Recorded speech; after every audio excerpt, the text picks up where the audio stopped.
Emma Bacon. I'm the founder and executive director of Sweltering Cities, and I've been in this role since we started Sweltering Cities at the beginning of 2020. Can you tell me some of the dangers of heat waves? Well, heat waves are our deadliest environmental disaster. They kill more people than all other environmental disasters combined in Australia.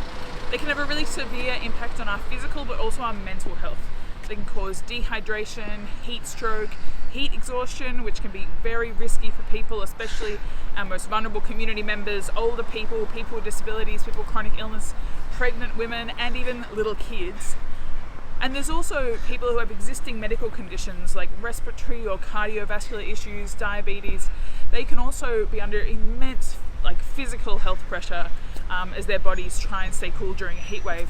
But there's also the mental health impacts. We find that anxiety, depression, domestic violence, suicidality, they all go up during heat waves. So Emma, you talked about the dangers of heat waves. What are some of the things that people can do to stay safe? Well, two of the main things people can do to prepare for this summer is one, think about how you can make your house more heat wave safe. So whether that's getting a fan now, making sure you've got a plan to reduce how much heat is coming into your house by putting up, blockings on the windows or new awnings, draft proofing your home so the hot air isn't coming in. All of those things you can do, as well as looking up the risk signs for heat-related illness. So know what heat stroke, heat exhaustion, dehydration looks like and what you can do to be safe.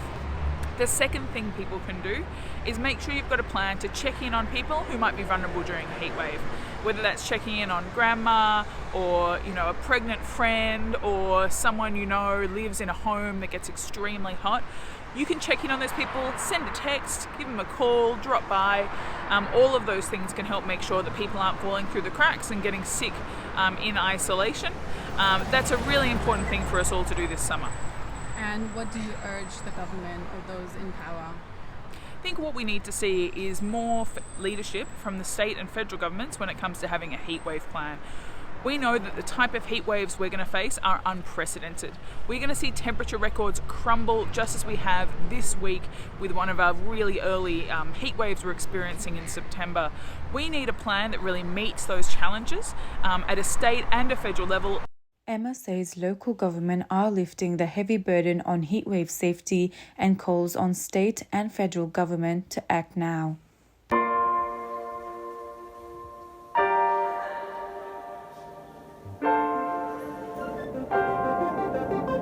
Sahar Foladi, Star News Group.